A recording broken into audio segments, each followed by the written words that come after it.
If you've ever been around Buddhism, maybe in a temple, or even just listening to a guided meditation, you've probably heard a certain phrase, a chant. It's all about taking refuge. But what does that really mean?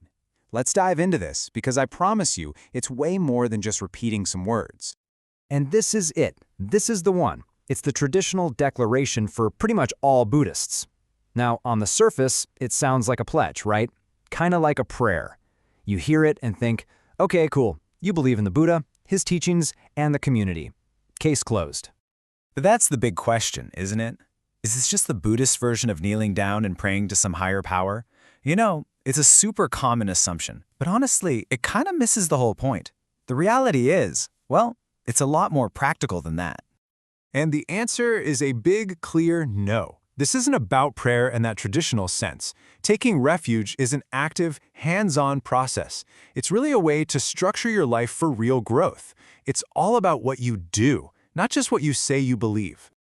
And this whole process is built on a foundation of three, you could say, core concepts. They're famously known as the three jewels or the three refuges. Think of them as the pillars that hold up this entire framework for your life.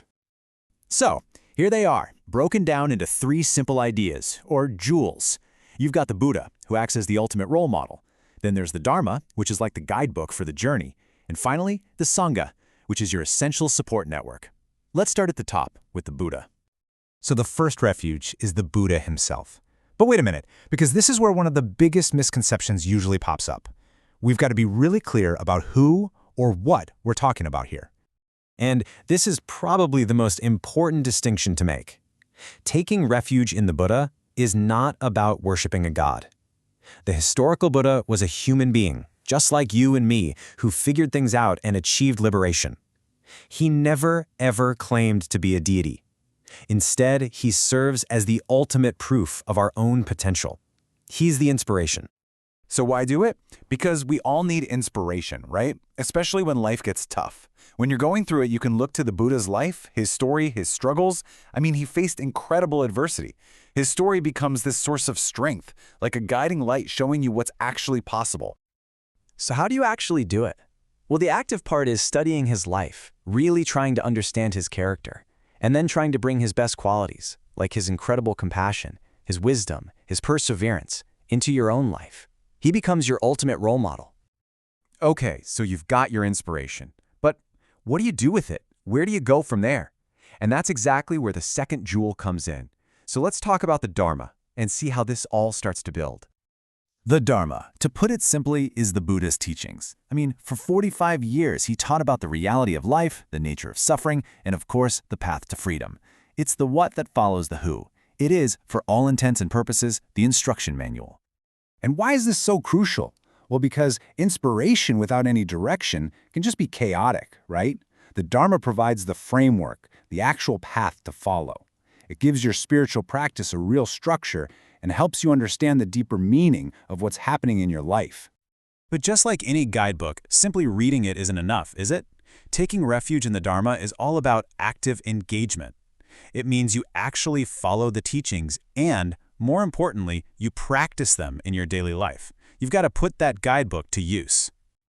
So, we've got a role model and we have a guidebook. But anyone who's ever tried to make a big change in their life knows that having a plan isn't always enough. And this brings us to the final and absolutely vital jewel, the Sangha. I mean, the simple truth is this. The journey of self-improvement is not a solo mission. It's just incredibly difficult, maybe even impossible to do it all by yourself. We're social creatures. We need a community to really grow and thrive. So the why of the Sangha is pretty straightforward. It's all about support. The Sangha is the spiritual community. It could be monks, teachers, or just fellow practitioners who can help you along the way. They've been where you are, and they can offer some incredible guidance. And how do you do it? Well, you actively connect. You get in touch with that community. You listen to their advice. And this is advice that comes from their direct experience, not just some theory in a book. You let yourself grow with their help, learning from their wins and, yeah, even from their mistakes. So when you put all three of these jewels together, you start to see it's not a prayer. It's actually a complete, practical system for personal and spiritual development. Let's just quickly recap how it all fits together. So let's put it all together. The Buddha is the role model who provides the inspiration. The Dharma is the guidebook that provides the path. And the Sangha is the support network that provides the help you need to actually walk that path. Inspiration, path, and help. That is the whole framework. So, I'll leave you with this final thought. You know, the word refuge often makes us think of hiding or escaping from something. But in this context, it's the total opposite. It's not about escaping life's problems. It's about actively picking up a powerful set of tools, inspiration, a plan, and support, so you can engage with life more skillfully and actually build a better one.